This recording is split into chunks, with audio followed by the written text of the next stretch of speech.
నమస్తే SR7 TV news కి స్వాగతం. మామిడి పంట పూత దశలో రైతులు తీసుకోవాల్సిన సమగ్ర సస్య రక్షణ చర్యలు.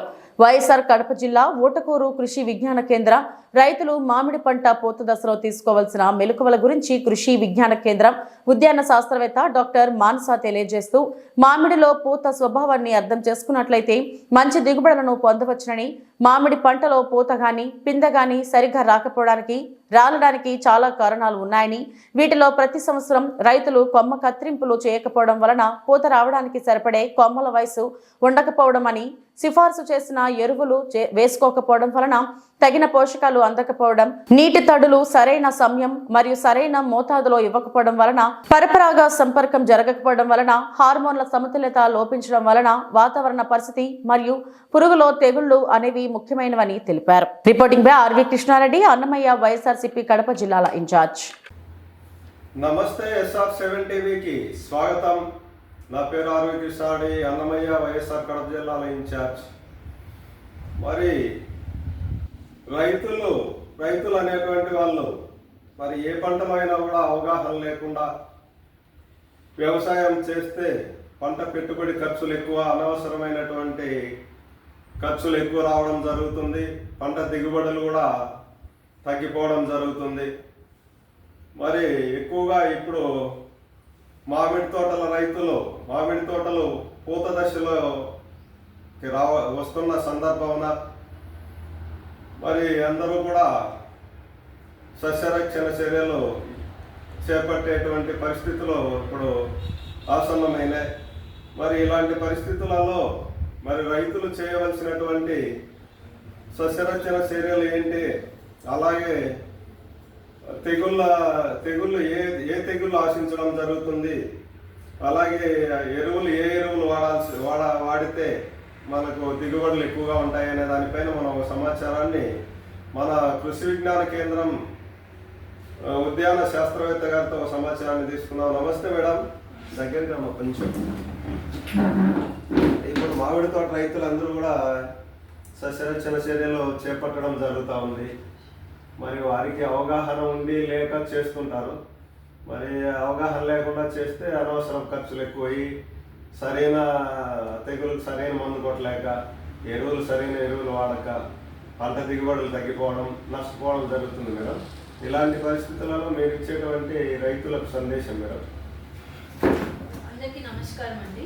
ఇప్పుడు మనకి మామిడిలో దాదాపు అన్ని తోటల్లోనూ పూత మొగ్గ కనీసం అయితే మొగ్గ దశల వరకు ఉన్నాయి. కాకపోతే కొంతమంది రైతుల కంప్లైంట్ ఏంటంటే ఇంకా పూత అనేది ఫుల్ ఫ్లెడ్జెడ్గా రాలేదు, ఇంకా రావాల్సింది అనేసి.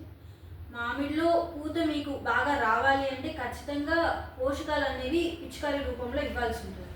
అలా ఇవ్వడం వల్ల ఉపయోగం ఏంటి అంటే, మనకి కొన్నిసార్లు ఈ మొక్కలు అనేవి నిద్రావస్థలో అంటే నిద్రాణంగా ఉంటాయి. వాటిని ఉత్తేజపరిచి బయటికి తీసుకురావడానికి ఈ పిచికారీలు అనేవి ఎంతో ఉపయోగపడతాయి.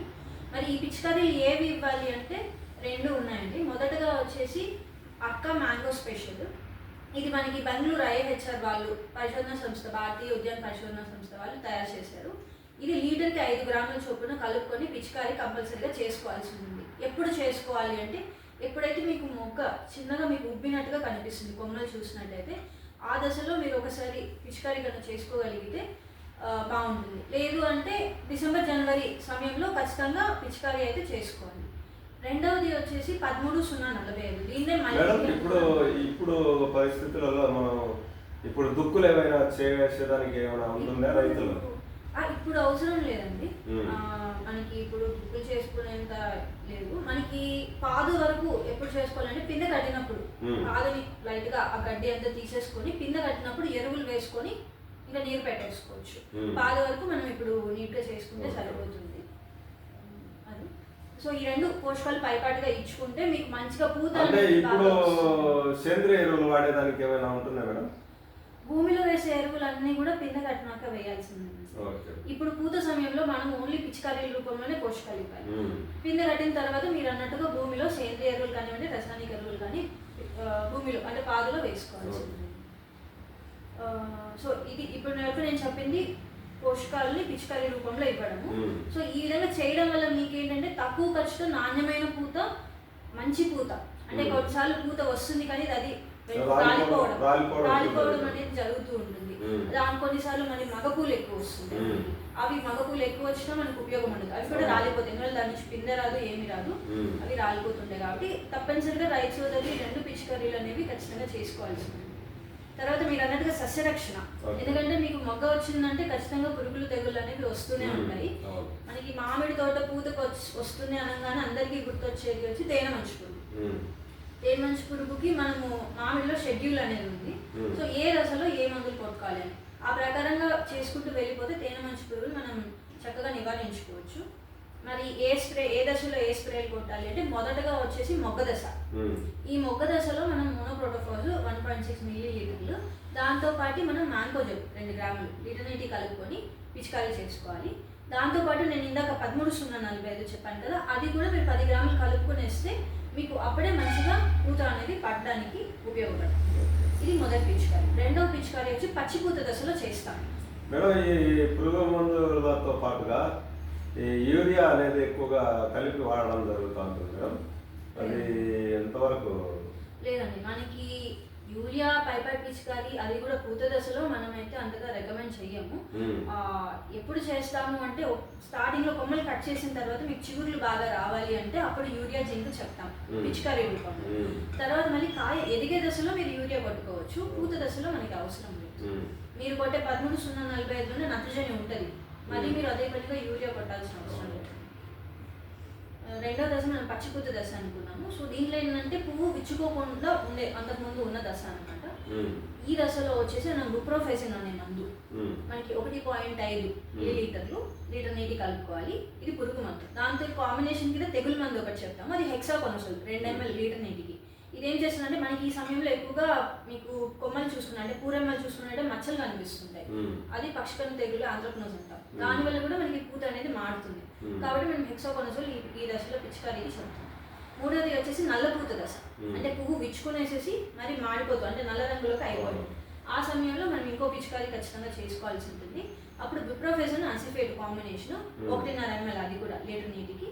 దానితో పాటుగా సాఫ్ అంటే మనకి మ్యాంగోజెబ్ కార్బోనిజం కాంబినేషన్ ఒక మందు వస్తుంది, అది వచ్చేసి 1.5 గ్రాము లీటర్ నీటికి. ఈ కాంబినేషన్ కన్నా పిచికారీ చేసుకుంటే మీ పూత దశలో వచ్చే తెగుళ్ళు పురుగులు అన్నిటిని కూడా సమర్థవంతంగా నివారించుకోవచ్చు.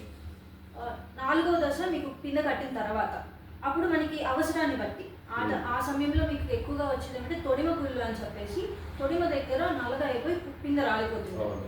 అది వచ్చినప్పుడు మాత్రము మీరు నెటివా అనే మందు 1 గ్రాము లీటర్ నీటికి కలిపి పిచికారీ చేసుకుంటే సరిపోతుంది.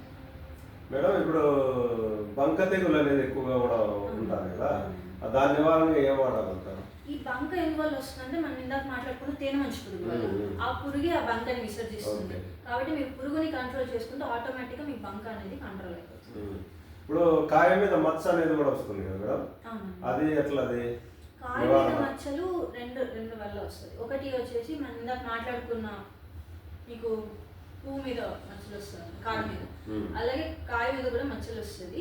అది కూడా ఆంథ్రాక్నోస్ తెగులు వల్ల వస్తుంది. దాన్ని మనం అజోక్సిస్ట్రోబిన్ కానీ నెటివా కానీ ఇలాంటి మందులు, అందుకే మనం పిందె దశలో ఒకసారి ఇది కొట్టుకోవాలని చెప్తాం. అది ఆటోమేటిక్గా కంట్రోల్ అవుతుంది. కొన్నిసార్లు ఏమవుతుందంటే కొంచెం కాయ పెరిగే దశలో మచ్చలు వచ్చి ఆ మచ్చ దగ్గర మనకి నీటి బిందువులాగా కనిపిస్తుంది. ముఖ్యంగా నీరు పెట్టిన తర్వాత మనకి ఆ ప్రాబ్లం ఎక్కువ కనిపిస్తుంది. అది మాత్రం బ్యాక్టీరియా మచ్చ. దానికి మనం కాపర్ అంటే బ్లైటాక్స్ కానీ కొసైడ్ కానీ దాంతో పాటుగా స్ట్రెప్టోమైసిన్ అని చెప్పేసి ఒక యాంటీ బ్యాక్టీరియసైడ్ దొరుకుతుంది. ఆ కాంబినేషన్ మనం పిచికారీ చేసుకుంటే ఈజీగా కంట్రోల్ చేసుకోవచ్చు. మేడం, కాయ నాణ్యత బాగా రావాలంటే ఏ విధమైన సస్యరక్షణ చర్యలు చేపట్టాలి? మనకి కాయ నాణ్యత అంటే ఒకటి పురుగు తెగులు నివారించుకోవడం, 2 పోషకాలు ఇవ్వడం. ఫస్ట్ పోషకాల గురించి మాట్లాడుకుంటే కాయ పెరిగే దశలో మనం ఇందాక మాట్లాడుకున్నట్టుగా యూరియా 5 గ్రాములు ఇవ్వచ్చు.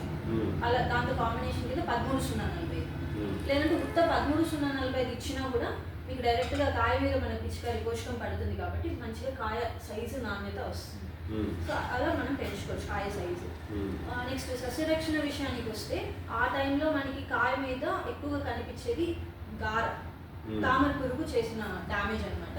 సో దానికి ఏంటంటే మనం పిందె కట్టినప్పటి నుంచి తామర పురుగు కొంచెం గమనించుకునేసేసి వన్స్ మీకు అది వచ్చింది అంటే ఫిప్రోనిల్ పిచికారీ చేసుకునేస్తే తొలి దశలోనే మనకి ఈజీగా కంట్రోల్ అవుతుంది. 2 ml లీటర్ నీటికి. దానివల్ల మీకు ఆ రాతి మంగు అంటారు, అంటే పట్టుకుంటే గారలాగా గట్టిగా ఉంటుంది. రెండో రెండవ ముఖ్యమైన పురుగు ఆ టైంలో ఏమొస్తుందంటే పండుగ. అంటే కొంచెం కాయ పెద్ద అయ్యే కొద్దీ పండుగ అనేది ఎక్కువగా తెలుస్తుంది. ఆశిస్తారు. దానికి మనము కింద కట్టిన అంటే మనకి నిమ్మకాయ సైజ్ అట్లా వచ్చినప్పటి నుంచి మనము బుట్టలు పెట్టేసుకోవాలి. లింగాకర్షక బుట్టలు. ఇవేం చేస్తాయంటే మగ పురుగును ఆకర్షించి ఎక్కువ సంఖ్యలో మగ పురుగుల్ని పట్టేస్తాయి. కాబట్టి ఆడ పురుగులు గుడ్లు పెట్టడానికి వీలుండదు. చాలా తక్కువగా డ్యామేజ్ అనేది జరుగుతుంది. కాబట్టి బుట్టలు అనేది తప్పనిసరిగా ప్రతి ఒక్కరు ఎకరానికి 12 వరకు పెట్టుకోవాలి. రైతులు అందరూ కలిసి ఈ పని చేస్తే నివారణ అవుతుంది. ఒక్కరైతే చేస్తే లాభం లేదు. కాబట్టి రైతులు అంటే మనం ఇప్పుడు చెప్పేవన్నీ కూడా పక్క తోటల వాళ్ళంతా కలిసి చేస్తేనే అవుతుంది. లేదు అంటే ఈ రైతు పురుగు మందు కొడితే పక్క తోటకి వెళ్ళిపోతాయి. మరి ఇక్కడ ఎఫెక్ట్ తగ్గిన మరి మళ్ళీ మనకి ఖర్చు పెరుగుతుంది, డ్యామేజ్ ఎక్కువ జరుగుతుంది. కాబట్టి సంఘటితంగా సామూహికంగా చేసుకుంటేనే ఈ సస్యరక్షణ చర్యలు అనేవి మంచి ఫలితాలు ఇస్తాయి. మేడం, మీరు చివరిగా రైతులకు ఇచ్చేటువంటి సందేశం? ఒకటే అండి, మనకి మామిడిలో ఖర్చు తగ్గించుకోవడం ముఖ్యం. ఇప్పుడు రైతులు కొంతమంది ఏం చేస్తున్నారంటే పూత బాగా సాగాలి, లేకపోతే బాగా మంచి పూత నిలవాలని చెప్పేసి బయో ప్రోడక్ట్స్ చాలా తెచ్చి వేస్తున్నారు. దాంట్లో సరిగ్గా ఏం పదార్థాలు ఉన్నాయో కూడా లేబుల్ మీద రాసుంటాయి. అవి చాలా ఖర్చుతో కూడుకున్నాయి. కాబట్టి దయచేసి అంత ఖర్చు పెట్టి వాటి వెళ్ళి పని చేస్తే లేదో తెలియకుండా